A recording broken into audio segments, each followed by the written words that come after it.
What's up you guys, I'm Dan, this is Frugal Not Cheap, and in this video we'll go over the best credit cards for Americans living abroad.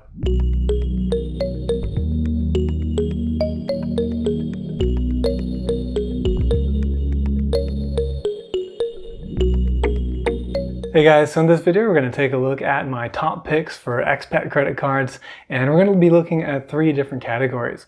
We'll look at premium credit cards with high annual fees, we'll look at credit cards with kind of mid-tier around $100 annual fees, and then we'll also look at no annual fee credit card options as well, giving you my picks for each of those categories. We'll kick it off with the heavy hitters and we'll look at the premium travel credit card category. The three main competitors you might think about are the American Express Platinum, the Chase Sapphire Reserve, and also the Capital One Venture X.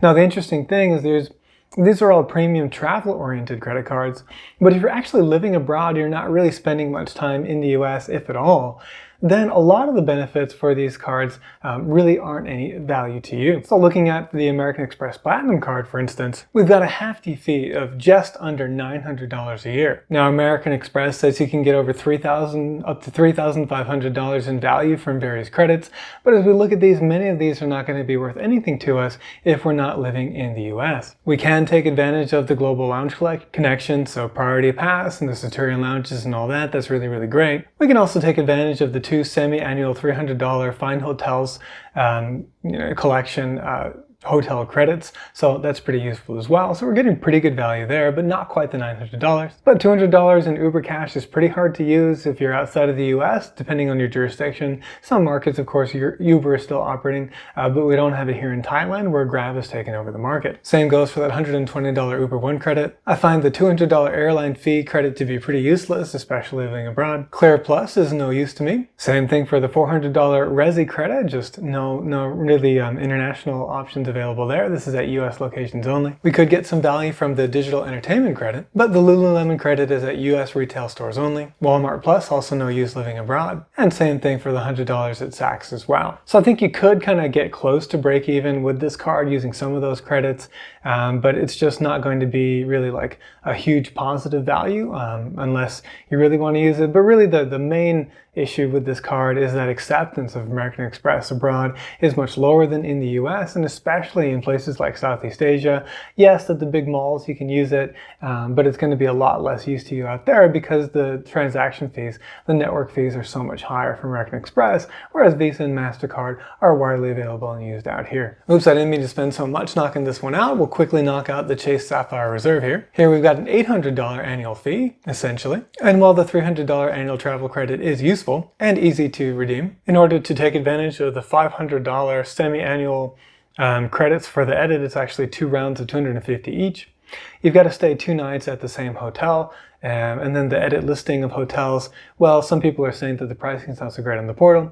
Anyway, I just don't value that at face value, so it's going to be hard to make up that $800 annual fee with this card. You do, of course, get global entry and Priority Pass as well, which is pretty great. But the $300 in DoorDash promos, the $120 Dash Pass membership, the $300 dining credit, $300 in StubHub credits, $120 in Lyft credits, all those are pretty much going to be useless living abroad. You can maybe get some value from Peloton if you're a subscriber. And then, of course, Apple TV and Apple Music, that's another place you could get some value. But it's just a whole lot of complication for not that much positive value living abroad. And so I think that the best option in this category is going to be the Capital One Venture X.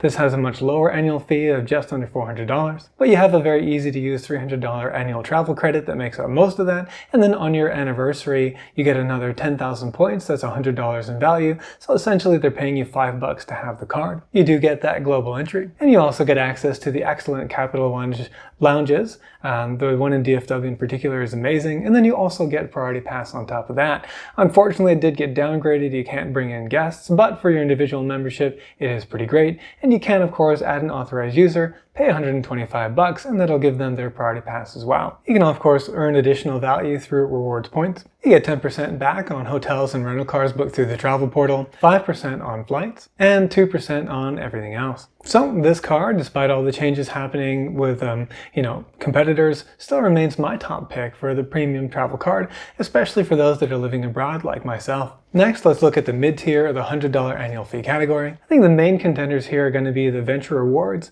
the City Strata Premier, and then also the Chase Sapphire Preferred. I would like to give the nod to another Capital One card here as well, but I find it a bit more difficult to do. You've got a $95 annual fee, and of course no transaction fees. That should be kind of a given on all the cards that we talk about in this video. You can earn 5% back on travel-related expenses booked through the portal, hotels, flights, rental cars, and then 2% on everything else, which is nice for a catch-all. But outside of that, in order to make up that annual fee, it's a bit more difficult. You do get a credit for global entry, but I value that at only about $10 a year. And it says you can get a $50 experience credit on any of the stays at the sort of lifestyle collection. But I find that those things are probably not things that I'm going to want to do. I may not really want to stay at those hotels.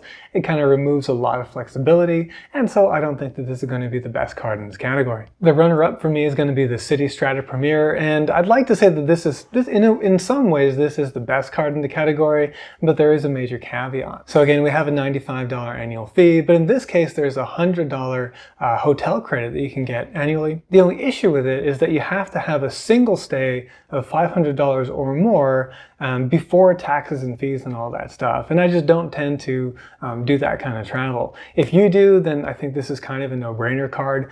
But for me, just again, remove some flexibility. I don't tend to have a single booking for that much. I'm probably like staying 1 or 2 nights at a cheaper, less expensive hotel than $250 a night, and then moving to another city, that kind of thing. So it just doesn't make sense for me. But if it does make sense for you, it's pretty great. You can get 10% back on hotels, car rentals, and attractions booked through the city portal, 3% on air travel and other hotel purchases, same 3% on dining and supermarkets, as well as gas and EV charging stations. So it's pretty comprehensive rewards earning power for travel-related purchases. However, you do only get 1% back on all else, so this is probably not going to be your catch-all card and probably going to be used in combination with another card. But again, given that $500 requirement for the hotel credit, I'm going to have to give the win to the Chase Sapphire Preferred card. This again has a $95 annual fee, but you can make up all but $45 of that with a $50 hotel credit. You do have to book it through Chase Travel, but they have a really good portal in my experience,